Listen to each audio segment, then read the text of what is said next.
Hello friends, आज का हमारा टॉपिक है मराठों से संघर्ष।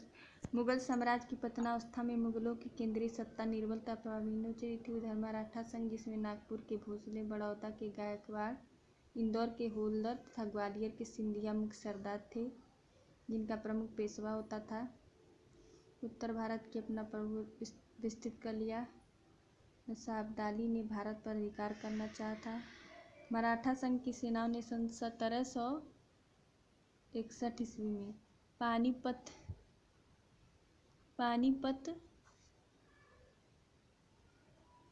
के तृतीय युद्ध में पराजित किया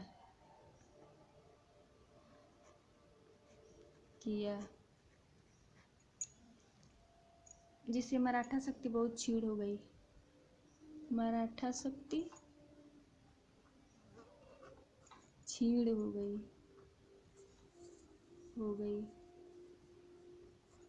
मराठों के प्रमुख नेताओं का ध्यान अब पूना पर केंद्रित होने लगा और पेशवा पद पाने के लिए उनमें आपसी होड़ होने लगी। ऐसी परिस्थितियां उत्पन्न हुई कि अंग्रेजों को मराठा सरदारों की आपसी कला का लाभ उठाने का अवसर मिल गया। 1772 ईस्वी में पेशवा माधवराव की मृत्यु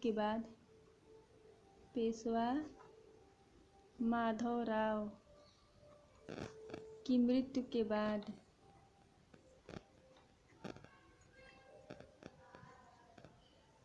उसका चाचा रघुनाथ राव पेशवा बनना चाहता था, परंतु उसने पद की लालसा में अपने भाई के बेटे नारायण राव का वध करवा दिया। इससे इस कार्य में मराठा नाराज हो गए। नारायण राव के नवजात पुत्र को पेशवा की गद्दी पर बैठा दिया। उसकी सुरक्षा और शासन संचालने के लिए नाना फड़नवीस की देखरेख में संरक्षण का परिषद का गठन हुआ। नाना फड़नवीस के देखरेख में संरक्षण परिषद का गठन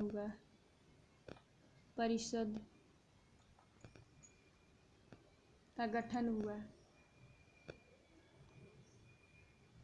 रघुनाथ राव अंग्रेजों की शरण में चला गया और उसने अंग्रेजों से सहायता मांगी। वे इसके लिए ही तैयार बैठे थे। अंग्रेजों और मराठों के बीच प्रथम मराठा युद्ध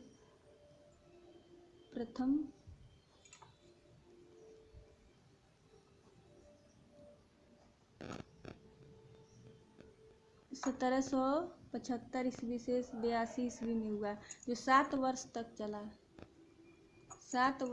चला। किंतु नाना फड़नवीस के कुशल नेतृत्व मराठों की सैन्य शक्ति आगे अंग्रेजों को अधिक सफलता न मिल सकी। अंत में सालबाई नामक स्थान पर सन 1782 ईस्वी में सालबाई नामक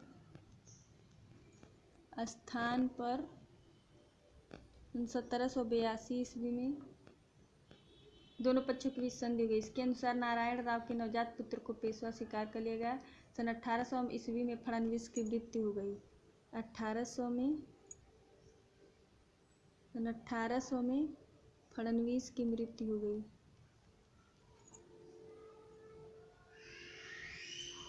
और मराठों पर आपसी संघर्ष के बादल मंडराने लगे। मराठों ने वेलेस्ली की सहायक संघ से अपने को दूर रखा था, किंतु नाना फड़नवीस की मृत्यु के बाद सिंधिया, होलकर तथा पेशवा बाजीराव द्वितीय में प्रमुख शक्ति बनने के लिए आपस में संघर्ष प्रारंभ हो गया। होलकर ने पेशवा बाजीराव द्वितीय तथा सिंधिया की सेनाओं को पराजित कर दिया और पूना पर अधिकार कर लिया। पेशवा बाजीराव द्वितीय ने भागकर अंग्रेजों की शरण ली। अंग्रेजों ने संघर्ष पेशवा की सहायता करना स्वीकार किया। सहायता देने के पूर्व अंग्रेजों ने उसे सहायक संघ स्वीकार करने को बाध्य किया, जिसके परिणाम स्वरूप पेशवा का एकाधिकार समाप्त हो गया। परंतु भोसले तथा सिंधिया के अपना सहन नहीं हुआ और वह उन्हें लॉर्ड वेलेस्ली के विरुद्ध द्वितीय मराठा युद्ध की घोषणा कर दी, जिसमें अंग्रेजों की जीत हुई। मिलते हैं नेक्स्ट टॉपिक पे द्वितीय मराठा युद्ध के बारे में। तब तक के लिए गुड बाय।